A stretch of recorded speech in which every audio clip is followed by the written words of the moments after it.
Shalom, shalom. Que la paix et la grâce de notre Seigneur Jésus-Christ vous soient données en abondance et qu'elles vous soient multipliées. Ici votre frère, votre fils et votre serviteur, prophète Eli Pada. Alors, je voudrais en ce jour dire bravo. Bravo aux Ivoiriens, au vaillant peuple de Côte d'Ivoire, à nos bien-aimés frères et sœurs qui partagent la même foi commune que nous, qui ont entendu l'ordre du Seigneur et qui ont fait ces 1 mois de jeûne pour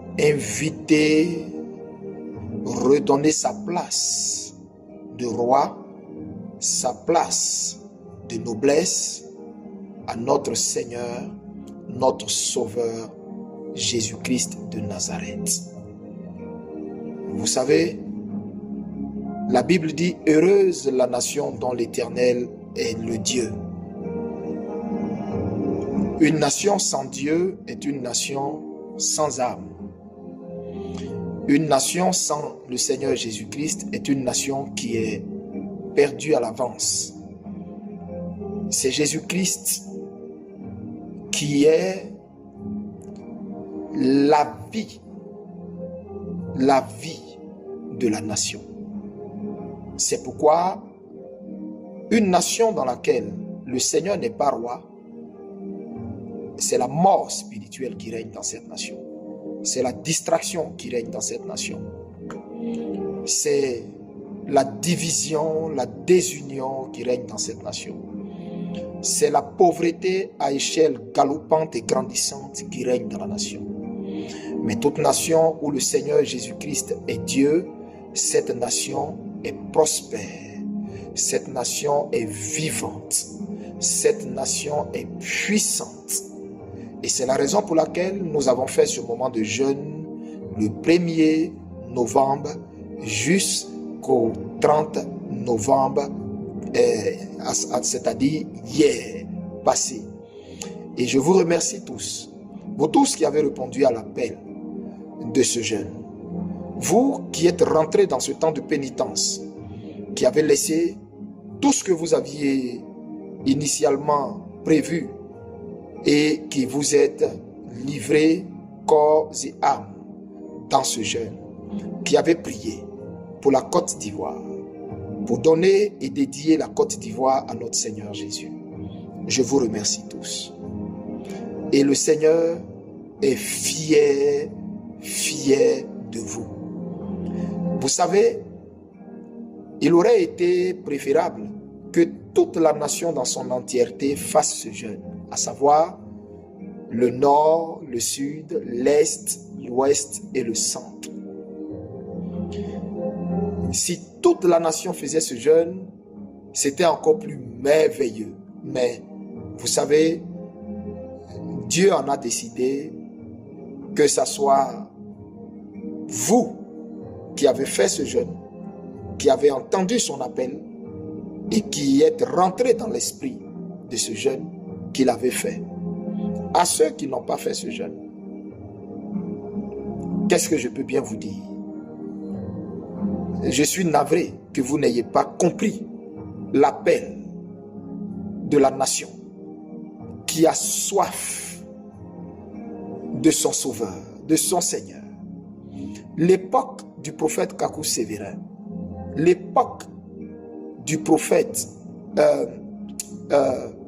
de ces grands hommes de Dieu qui ont connu la Côte d'Ivoire, l'époque où la Côte d'Ivoire était cette nation innocente qui n'avait jamais bu le sang de ses fils, cette nation innocente où tous les peuples convergeaient, où tous les peuples venaient.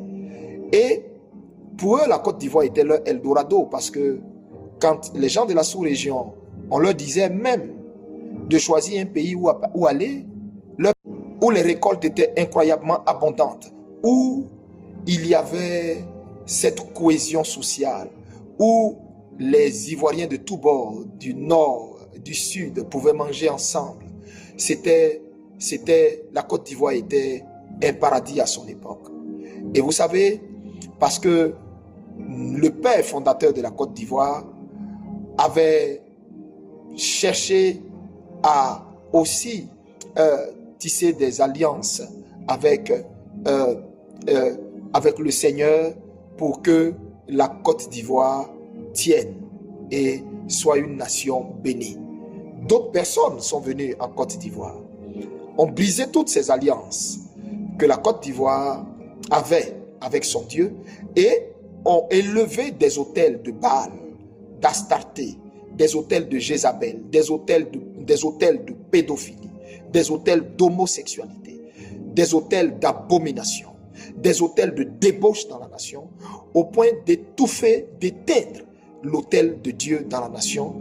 Et le triste constat est que ça s'en ressent même dans le quotidien des Ivoiriens. Ça s'en ressent même dans le cœur des Ivoiriens. Ça s'en ressent même dans la vie active de la nation. Dieu, Jésus-Christ n'est plus là. Jésus-Christ n'est plus là. C'est des entités maléfiques qui règnent sur la nation. Et c'est pourquoi, vous voyez, des hommes de Dieu peinent à organiser des programmes, des veillées, des croisades dans la nation.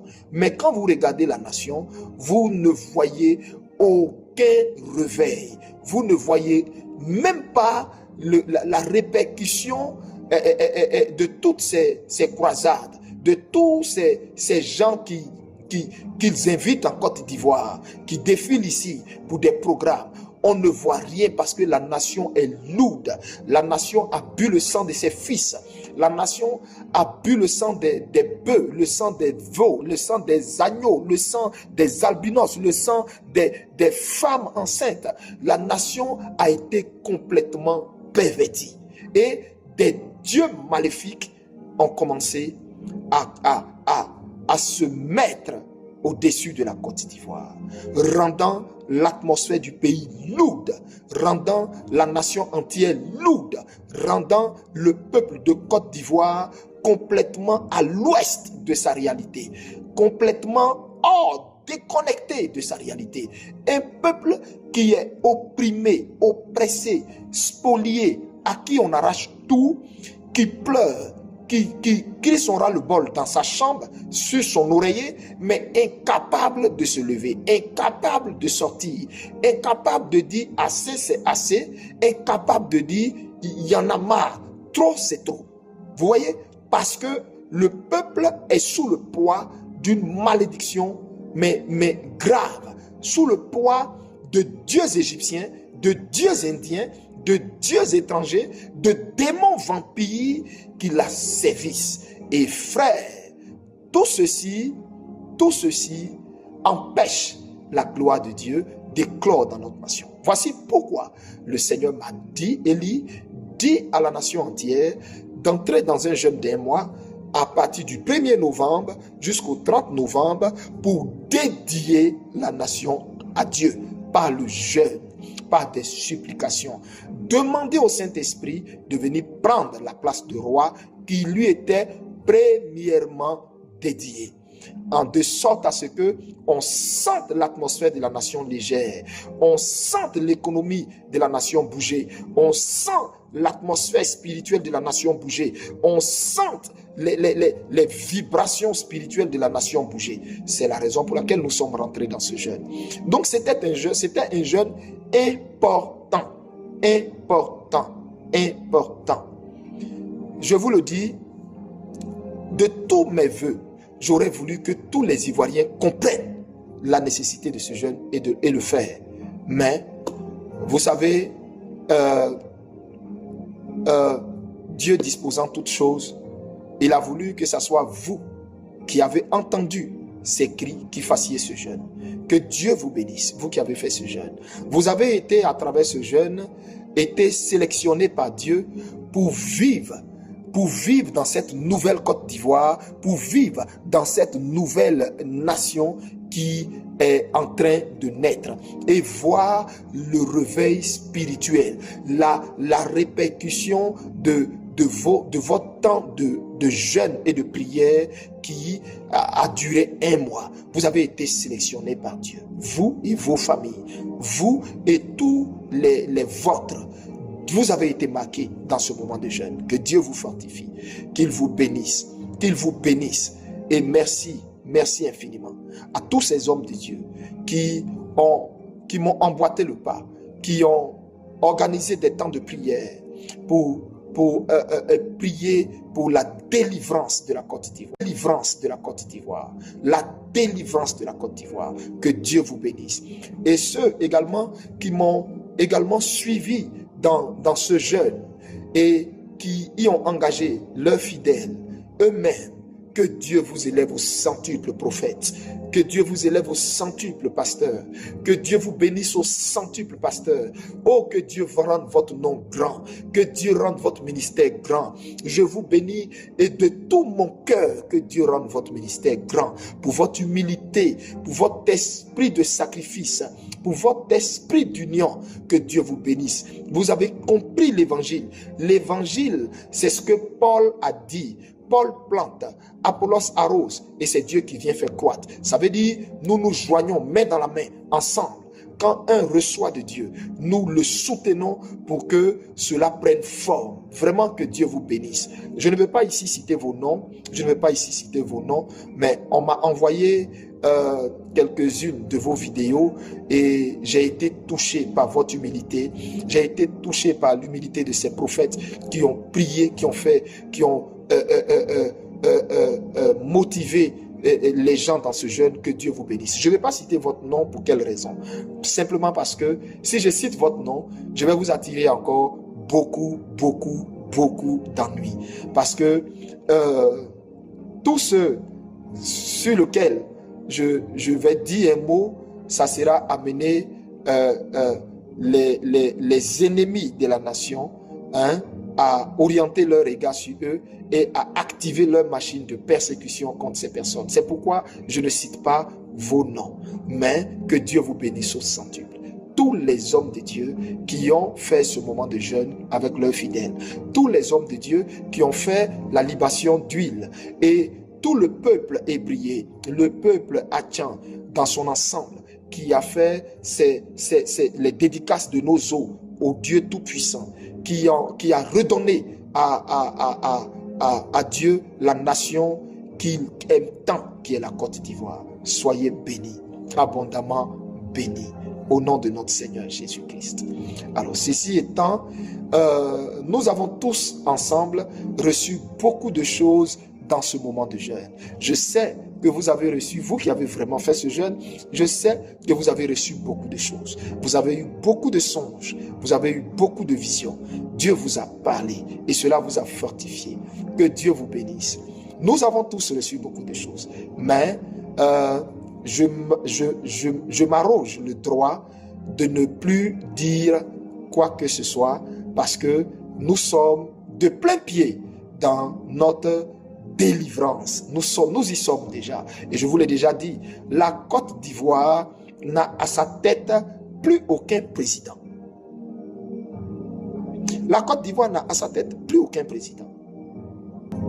La Côte d'Ivoire n'a à sa tête plus aucun président.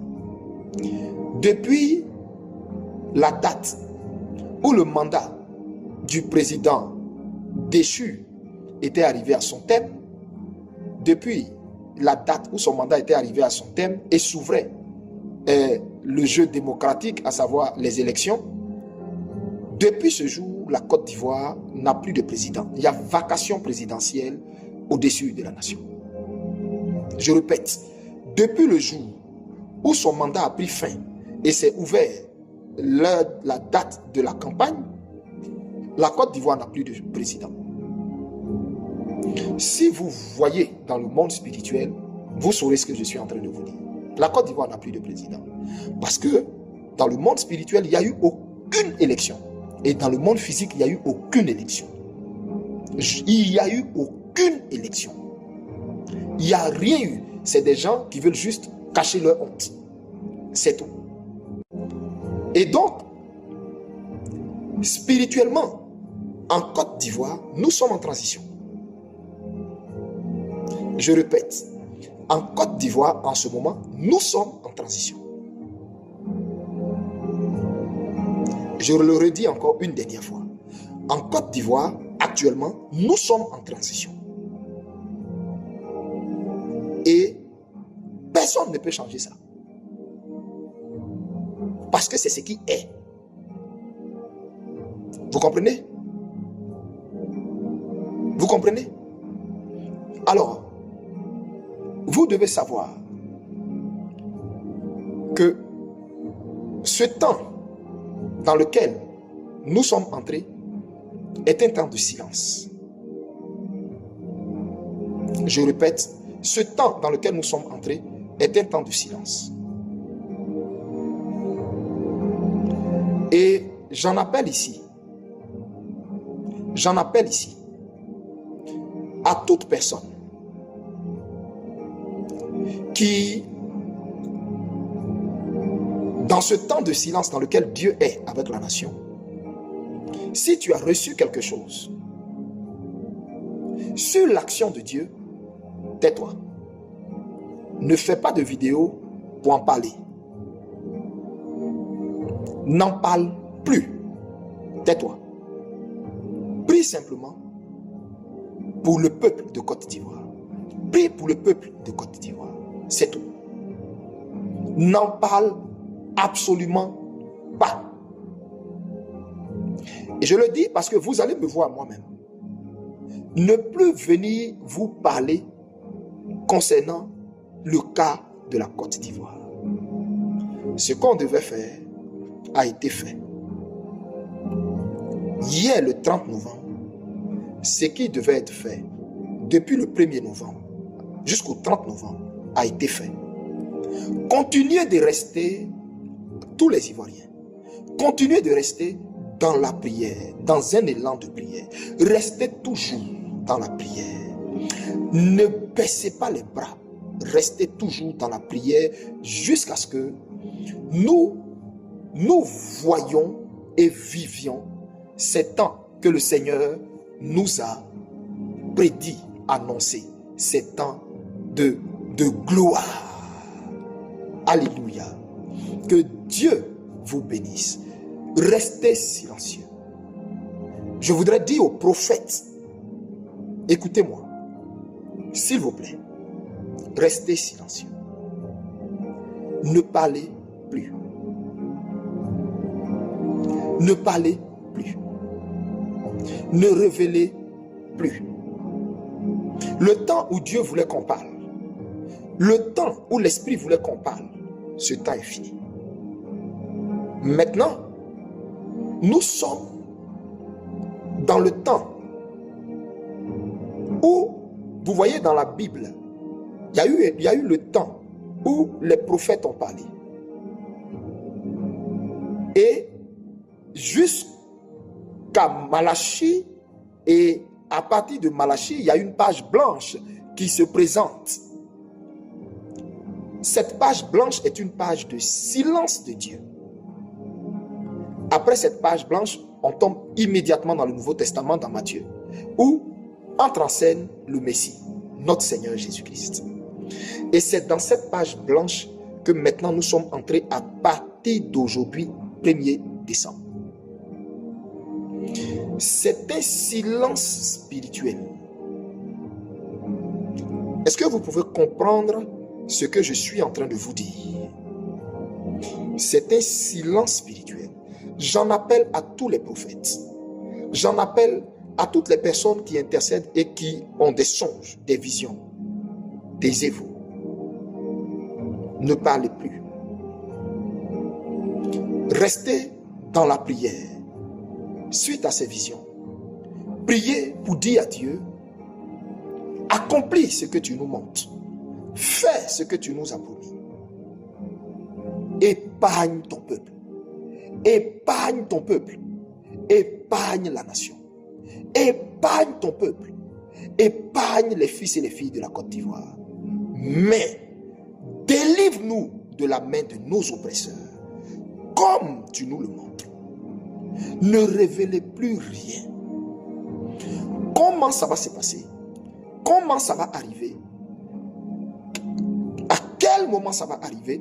Ne révélez plus rien. Je m'adresse à la génération Élie. Qui est la génération Élie? Le véritable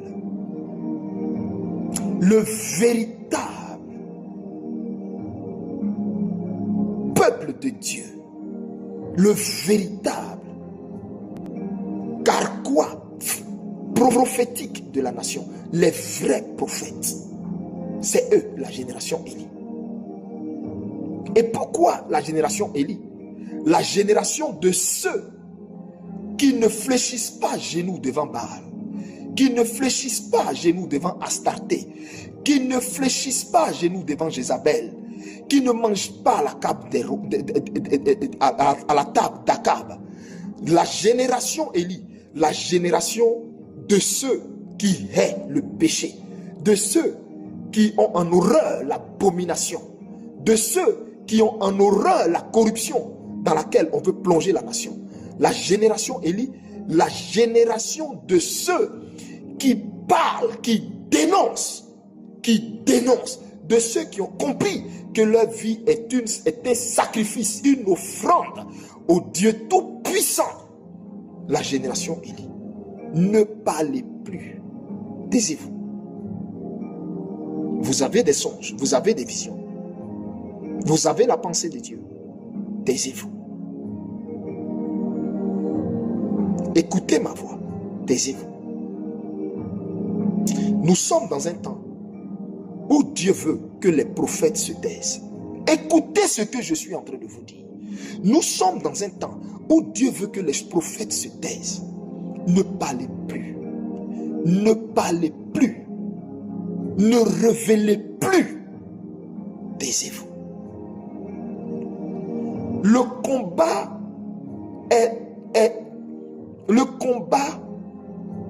est fini. L'enjeu est trop élevé. Taisez-vous. Taisez-vous. Taisez-vous. C'était ce que je voulais dire à mes frères prophètes, aux hommes de Dieu. Taisez-vous. Vous avez fait votre part en annonçant, en prévenant. Mais vous savez, il y a des personnes qui ne pourront jamais reconnaître Jésus-Christ comme Seigneur et Sauveur, confesser Jésus-Christ, ni se repentir du mal qu'ils font parce qu'ils sont damnés. Parce que leur essence même est maudite. C'est Dieu qui les livre. C'est Dieu qui les livre lui-même à un jugement sans précédent. Il y a ce qu'on peut sauver et il y a ce qu'on ne peut pas sauver. Taisez-vous.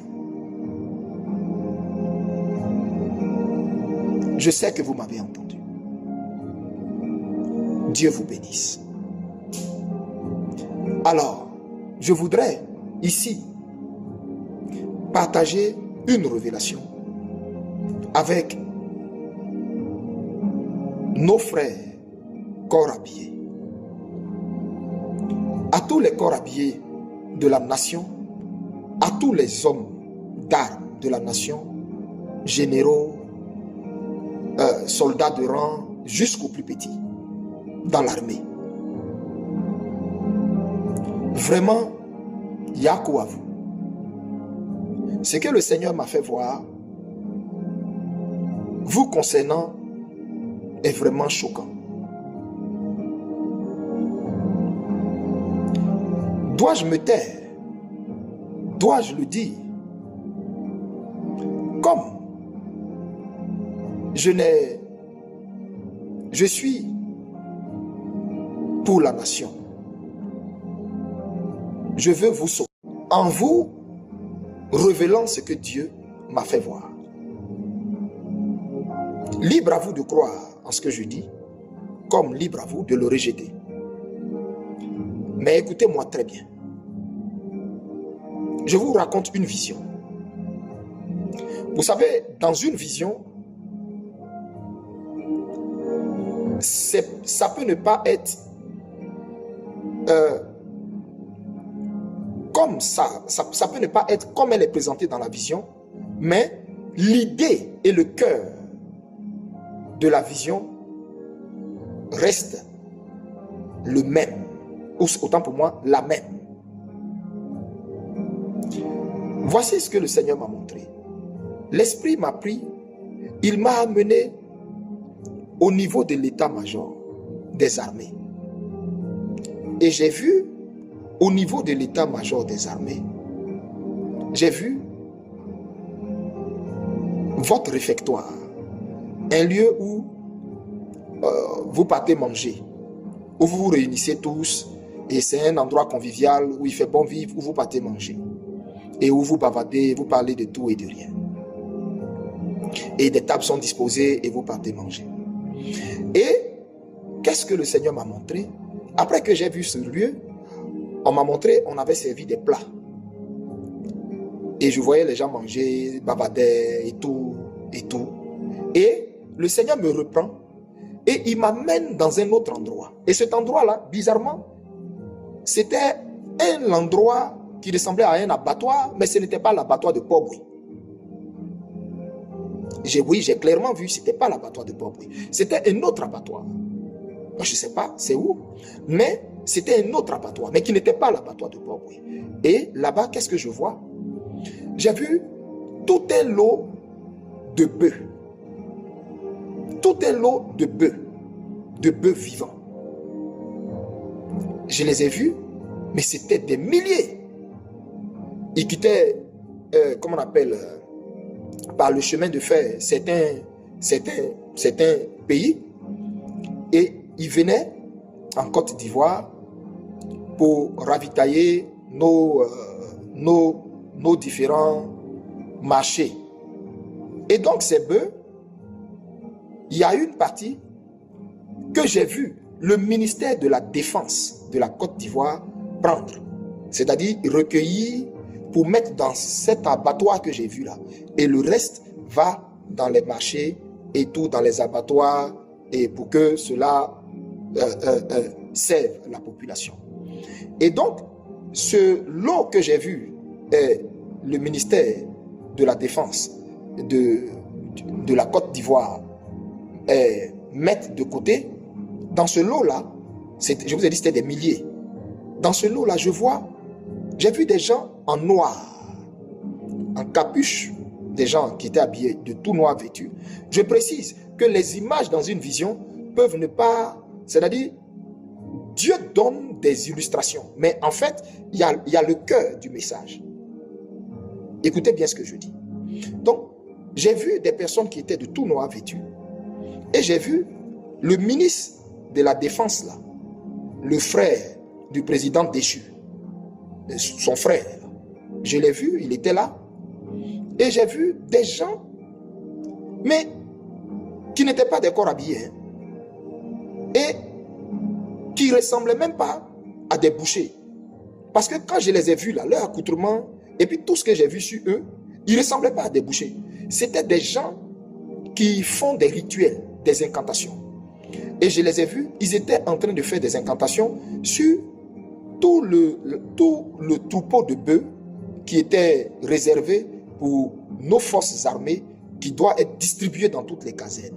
Et donc j'ai vu ces bœufs-là, et j'ai vu ces gens-là en train de faire des incantations sur les bœufs. Écoutez bien, et pendant qu'ils faisaient les incantations sur le bœuf, il y a une chose qui m'a marqué. Je n'ai pas vu de couteau dans leurs mains, ni de machette dans leurs mains pour égorger ces bœufs, mais c'est juste les incantations là qu'ils ont fait. Et quand ils ont fait les incantations, les bœufs ont perdu leur vigueur, ils ont perdu leur force, ils ont perdu leur force.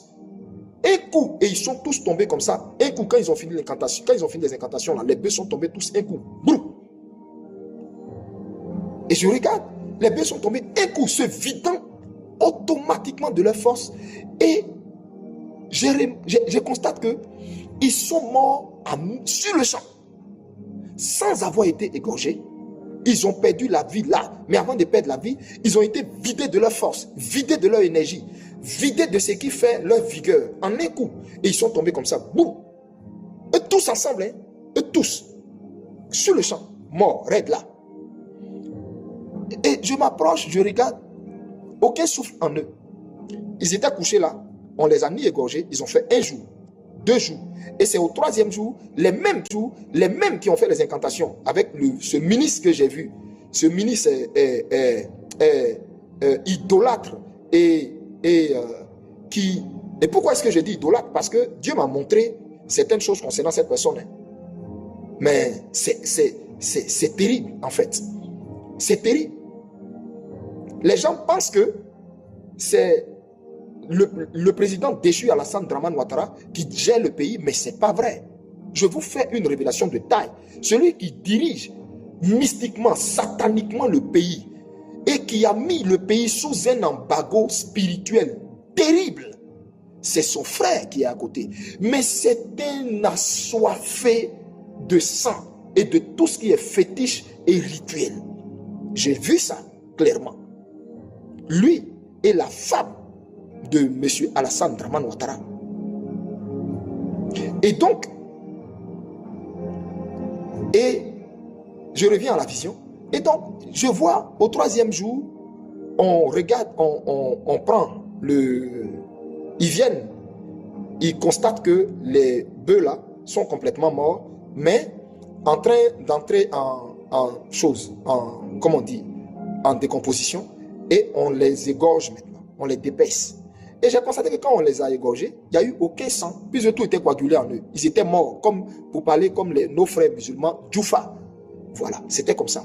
Ils étaient morts, il y avait des mouches sur eux et ils les ont égorgés. Maintenant, ils les ont dépecés et ils ont pris la chair, on les a dispatchés dans toutes les casernes. Et on m'a repris pour me ramener dans le réfectoire des différentes casernes. Et je voyais les officiers de rang, les colonels, tous les gradés et les petits, les subalternes en train de manger, rigoler, papoter, ça riait, ils faisaient bon vivre. Mais ils ne savaient même pas que ce qu'ils sont en train de manger, la viande qu'ils sont en train de manger là, il y a de lourdes invocations, de lourdes incantations qui ont été faites sur cette viande, ce qui paralyse en eux toute forme de vie, toute forme de force, toute forme de vigueur, et ce qui met en eux un esprit de terreur. Voici pourquoi ils voient tout ce que vit la nation, la population, et puis ils ne peuvent pas se lever.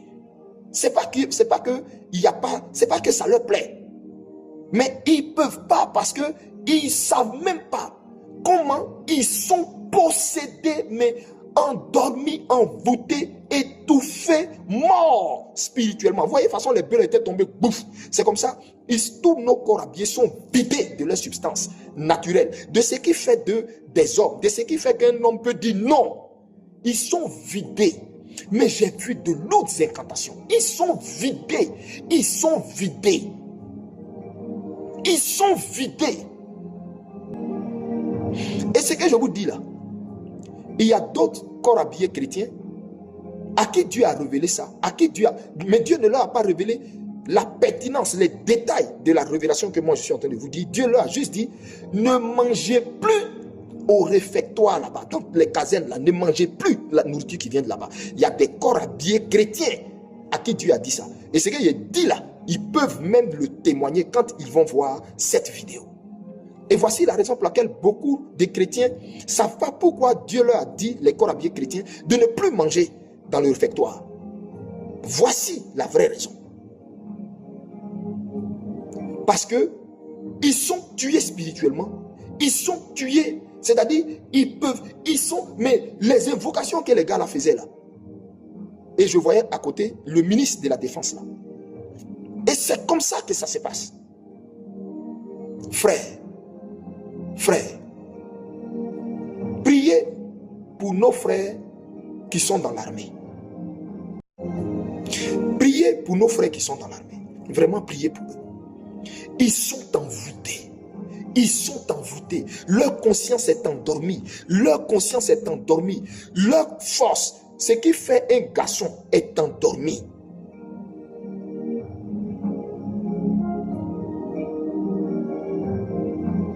Alors j'appelle tous les intercesseurs de Côte d'Ivoire. J'appelle tous les prophètes, la génération Élie. Mettez le sujet de nos corps habillés dans vos prières quotidiennes pour réveiller leur esprit, pour briser tout envoûtement qui est descendu par la nourriture dans leurs entrailles et qui s'est propagé dans leur sang, qui leur a ôté toute vigueur, qui leur a ôté tout honneur, qui leur a ôté toute dignité et tout ce qui fait un homme. Vous comprenez ce que je vous dis? Donc quand ce régime déchu d'Abidjan, quand eux, ils osaient dire que eux là, ils savent sur quoi leur pied est et que rien ne peut leur arriver là, c'est parce qu'il y a des envoûtements de masse et sur la jeunesse et sur les corps armés de Côte d'Ivoire. Ce que je viens de révéler là est très, très, très grave et stratégique pour eux. Et je sais qu'ils vont être scandalisés en se disant, mais comment même ça, il a pu voir ça?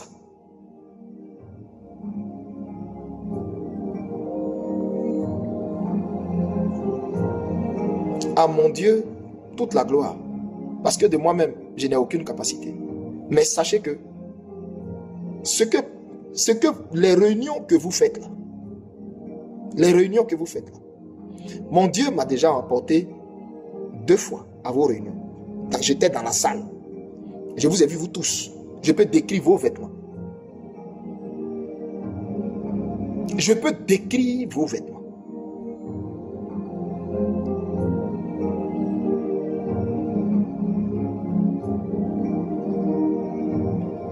Sachez que pour vous là, c'est du passé. C'est du passé. Il n'y aura aucune succession en Côte d'Ivoire qui se fera de père en fils ou de père en frère. Ça n'arrivera jamais. Ça n'arrivera jamais. C'est ce que le Seigneur me dit de vous dire. Ça n'arrivera jamais. La Côte d'Ivoire est sa nation. Et pour vous là, c'est fini.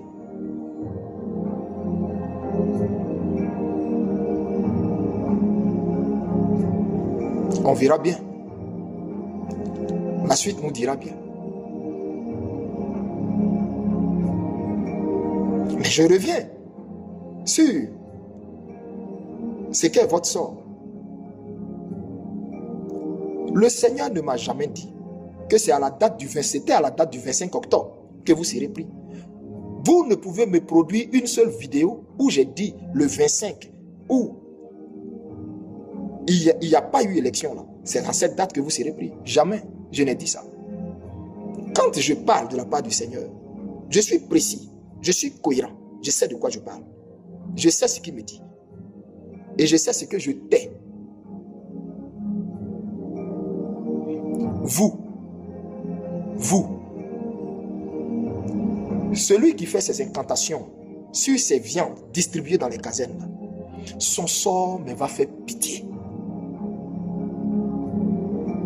Il saura qu'il n'y a que l'Éternel seul qui sauve.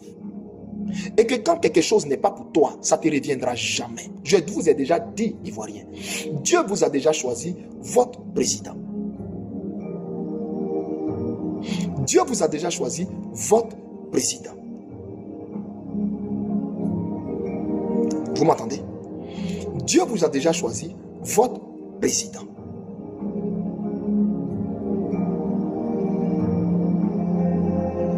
Et vous savez,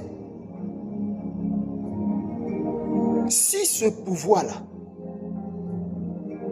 si ça ne tenait qu'à eux, tous les hommes politiques ou les adversaires politiques qui peuvent leur faire de l'ombre ou les empêcher de pérenniser leur règne sur la nation, il les aurait tous éliminés. Mais vous savez, le président que Dieu vous a choisi là, ils ne peuvent jamais le tuer. Ils ne pourront jamais le tuer. Ils ne peuvent pas. Ils ont tout fait. Ils ont tout fait. Ils ont tout fait. Et spirituellement, et physiquement, ils ont déployé leur amada. Ils ont tout fait. Ils n'arrivent pas. Vous savez pourquoi? Il y a une prophétie sur la vie de votre président. Il y a une prophétie sur la vie du président de la République réelle de Côte d'Ivoire. Il y a une prophétie. Il y a une prophétie sur la vie du président de la Côte d'Ivoire. Laquelle prophétie? Dieu l'a relâchée par ma bouche.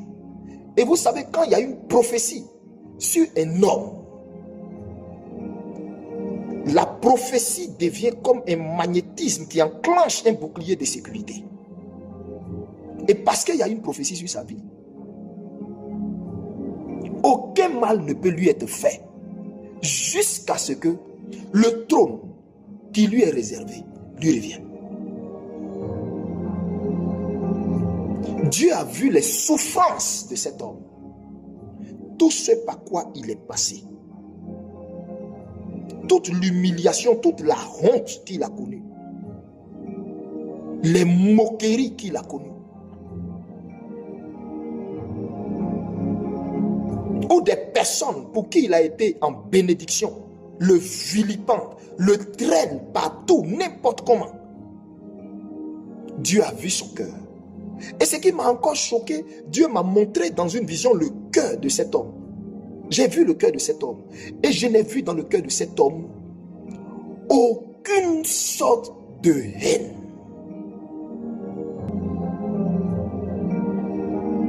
J'ai vu cet homme pleurer devant Dieu pour son pays, pleurer pour sa nation.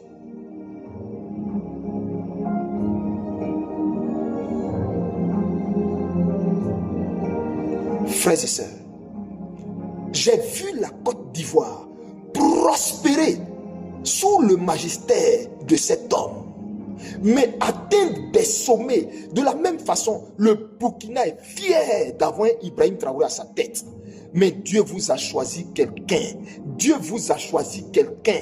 Quelqu'un dont le cœur est tenace. Dieu vous a choisi quelqu'un. Un homme digne. Quand on parle d'un homme digne, un homme digne, c'est-à-dire un homme qui est droit dans ses bottes, digne.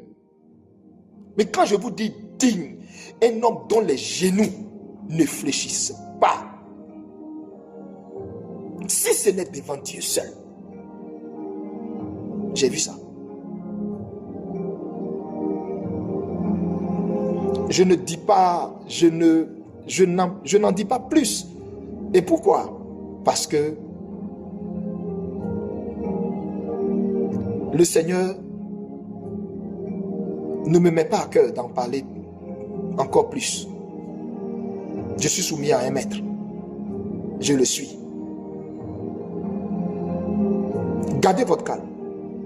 Gardez votre calme. De la même façon, le Seigneur est parti lui-même choisir David. Et puis Dieu lui a donné en héritage Israël. Et Israël est devenu sous David une nation puissante, bénie jusqu'au jour d'aujourd'hui.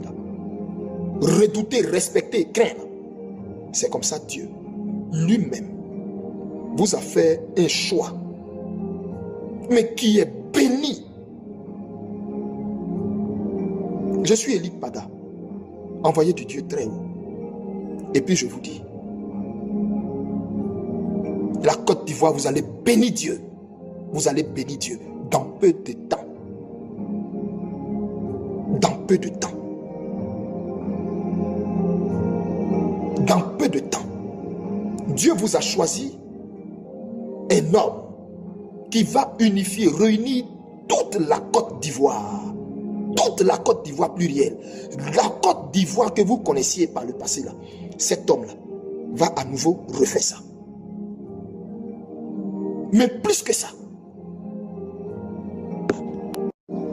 C'est pourquoi priez. Restez en prière. Et dites, Seigneur, garde-nous afin de voir ta promesse. En ce qui concerne, je répète une dernière fois, le régime déchu d'Abidjan, le régime d'Alassane Ouattara, c'est fini pour ce régime. C'est fini pour ce régime. C'est fini. Il y a une croix noire sur eux. C'est fini.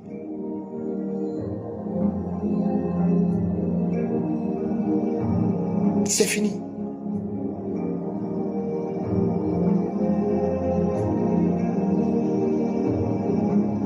Que Dieu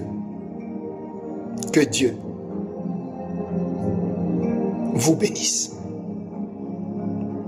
À tous ces corps habillés, à qui j'ai donné ce message, mettez la main sur vous à la maison, sur votre tête et au niveau de votre ventre. Écoutez-moi bien. Repentez-vous de tout le mal, la corruption, de tout ce que vous faites de mal, que ce soit sur les routes, les raquettes, ou à vos femmes, ou même à la population. Repentez-vous vraiment et maintenant demandez au Seigneur de briser le joug de cet envoûtement dans votre corps. Parce que vous êtes tellement envoûtés que certains parmi vous-même perdent leur vigueur masculine. Vous comprenez ce que je veux dire quand je parle de votre vigueur masculine? Certains parmi vous perdent leur vigueur masculine.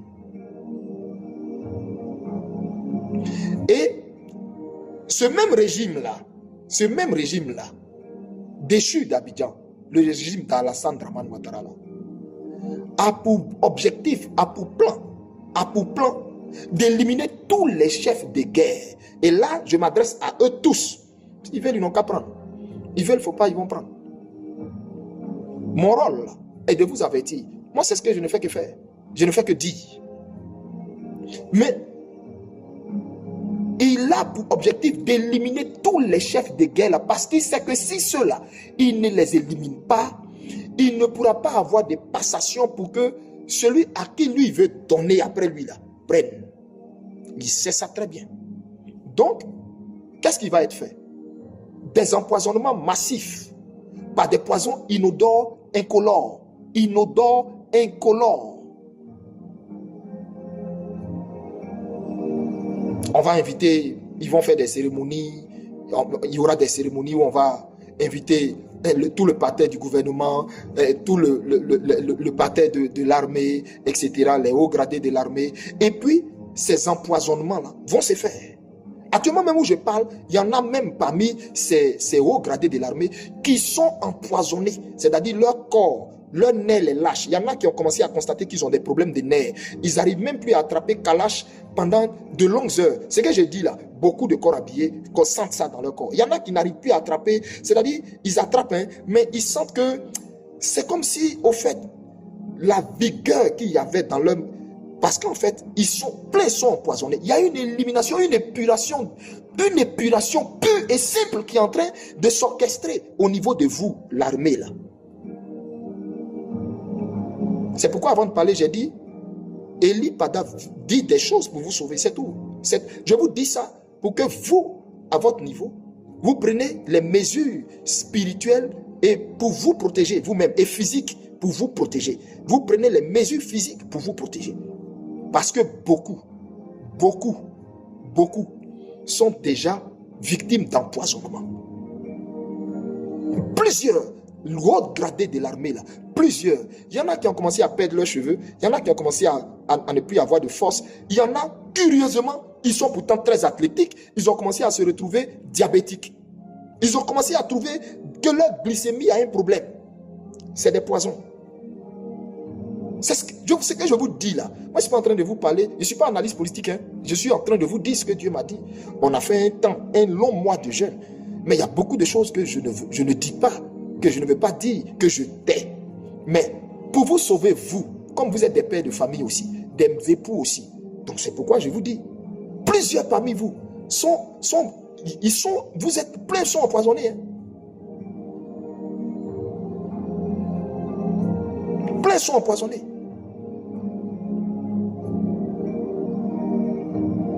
Repentez-vous chez vous à la maison pour tout ce que vous faites à la population. Repentez-vous. Demandez la pitié du Seigneur pour qu'il vous délivre de ça. Sinon, c'était ce que j'avais à vous dire. Que Dieu bénisse toute la Côte d'Ivoire. Pour finir, restons en union de prière. Prions pour dire à Dieu. Pour dire à Dieu. Lave la nation. Lave le pays. Sors-nous de toutes les distractions. Sors-nous de toutes les distractions. Et fais comme tu l'as promis. Et dans vos prières, continuez de dire à Dieu que tous ceux qui font des rituels ou incantations, ou même leur soi-disant pasteur de Baal qu'ils ont à côté d'eux là, tout ce qu'ils font là, que tout ça passe pour un péché devant le Seigneur. Et parce que c'est le cas. Tout ce qu'ils font là, ils ne savent pas que eux-mêmes ils se damnent. Ils ne savent pas que eux-mêmes ils se maudissent. Dieu a résolu dans son plan souverain de libérer cette nation et rien ni personne ne peut changer ça. Nous avons déjà la victoire. Vous n'allez plus me voir sortir. Vous n'allez plus me voir sortir. Mais je suis dans le secret, en train de veiller sur la tour, prier pour que nous entrions dans la matérialisation de ce que Dieu a dit. Et ici, merci Seigneur, merci de me rappeler ce dernier point. Ici, je voulais terminer en disant ceci à la bien-aimée sœur Pulchérie Balé. Alors, bien-aimée sœur Pulchérie Balé, sois bénie. Dans le monde spirituel, j'ai vu ton nom, ton réel nom. Je ne sais pas quel nom on t'a donné spirituellement, mais je sais qu'à l'état civil, c'est Pulchérie Edith Balé. Mais dans le monde spirituel, ton réel nom spirituel, je l'ai vu. On me l'a montré. Dans le monde spirituel, tu es appelé Déborah. Déborah. Et Dieu me dit de te dire, parce que ces temps-ci, tu as envie d'entendre. C'est comme si ces temps-ci, ton esprit disait au Seigneur, Seigneur, parle-moi. Seigneur, dis-moi quelque chose. Seigneur, donne-moi ici. Si ce combat que je mène, si c'est certain que la victoire nous est acquise, Seigneur, donne-moi ici. Entends la parole du Seigneur par la bouche de son messager. Entends la parole du Seigneur par la bouche de son messager. Tu es ma servante. Et je t'ai choisi pour ces temps. Je t'ai choisi pour ce combat. Je t'ai choisi pour cette ère. Je t'ai choisi pour la Côte d'Ivoire. Ton destin est très grand. Ta destinée, elle est glorieuse. Tu mangeras les meilleures parts de cette nation pour laquelle tu souffres en ce moment. Il est vrai. Moi, l'Éternel, je sais ce que tu as perdu, ce que tu as sacrifié, ce que tu as perdu comme travail, ce que tu as perdu en amitié, ce que tu as perdu comme relation. Sache que je t'ai déjà rétabli spirituellement et je te rétablirai ces temps-ci et tu le verras. Tes yeux verront. Je t'ai réservé une grande part dans la nouvelle Côte d'Ivoire, au point où ton nom ne sera pas oublié. Ton nom deviendra légendaire. Ton